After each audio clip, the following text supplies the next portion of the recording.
Can't see myself. Oh.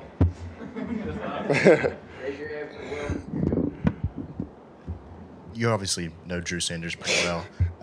Just what do you remember about him, and how happy are you to see him kind of success somewhere else? Yeah, I'm very happy for Drew. He's getting what he deserves.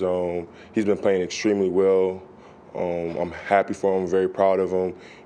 Drew is the type of guy that, both of us came in here. We worked extremely hard. We were roommates, actually, and we talked about things all the time like, hey, we got this. Like, just keep going, and we motivated each other. But to see him doing well at Arkansas, I'm very proud of him. So he's doing good. Well, when you're defending the run on the edge, obviously a lot of moving parts, things you got to focus on. I mean, what are you looking at? How are you making sure that you maintain the edge when they're throwing different things at you? As far as the running, just keying the tip pad of the tackle shoulders, making sure that, my eyes are where they need to be, not jumping inside because I'm the edge of the defense, things like that, all the things that coach tell us, stay in your gap, be sound, be disciplined, make sure the ball don't get outside of you, make sure I'm playing with good extension, leg balance and stuff like that to be able to maintain the edge. What kind of challenge does KJ Jefferson bring with his size, his speed? It's going to be a great challenge for us. He's a really big quarterback. He can run, but he can also extend plays with his arm. We have to do a really good job containing him in the pocket because he likes to escape a lot. But it's going to be a great challenge for us. We're very excited to play him, and, it's going to be a great game. How do you think you've handled kind of moving around a little bit more in the defensive line this year? Either taking some attention from the offensive line or kind of trying to find that, ideal one-on-one matchup? Can you say it again? I'm sorry. I guess how have you kind of adjusted to moving around a little bit more along this year on the defensive line this year, doing a couple different things, kind of schematically? Like moving around as in, like different positions? Yeah, oh, okay. I got you. Yeah, it's been fun. I think, I just have to give off credit to, the coaching staff, helping me get lined up in places where, I can, either help others make plays or I can make plays myself, but, just not to free me up, to free other people up. So I think it all just comes back to the scheme that, either Coach Golden has or any other coach has to come up with. But it's been fun. It's been great. And I'm looking for the rest of the season to what they have in store for the rest of us. You're one of these 5 Alabama players who have at least 20 tackles this season. So just how is it kind of competing with those guys just in practice, motivating each other just to see who can do the best on any given day? I think it just comes back to all of us doing our job. I don't think any of us try to compete with each other on the defense. I think all of us want the defense to be great, and we want the defense to be to the standard of the Alabama defense that we know and it has been.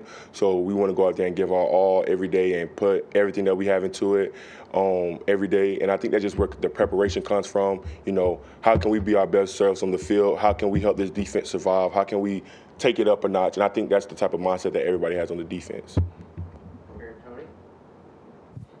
How difficult is it to do what Drew Sanders did and kind of move from edge to more of a Mike linebacker? And is that something that you feel like you could do if you had to? I mean, honestly, for me, I don't think that's something that I could do. I think Drew's naturally probably comfortable there, in my opinion. Just looking at him play, he's having very good success at it. See ball, get ball, go, run to the ball, take the ball.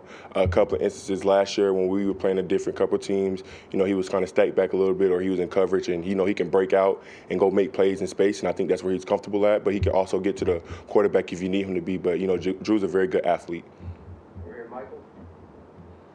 Comfortable with the ball in your hand, but when you see Kool-Aid returning those punts, is that something that must watch after making a defensive stop? Oh, most definitely it is. Everybody gets up and go looks like, let's see what Kool-Aid gonna do on this job. And he actually has a little shake and bake to him, believe it or not. So when we watch him, everybody will be on the sideline laughing all the time because he actually gets out and he actually can move really well and is very athletic.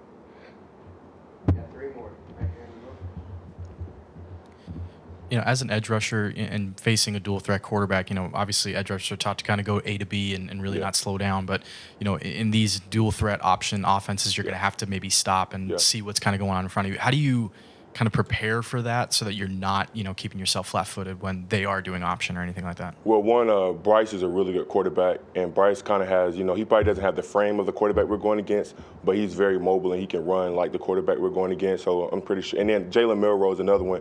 So, to have those type of quarterbacks on our team, Coach is going to do a good job of making sure that he shows us, what we're going to see in the game. But, as an edge rusher, like you were saying, getting the point A to B, sometimes you can't get pushed by the quarterback. I think that's going to be the biggest thing this week that that coach is probably going to harp on a lot.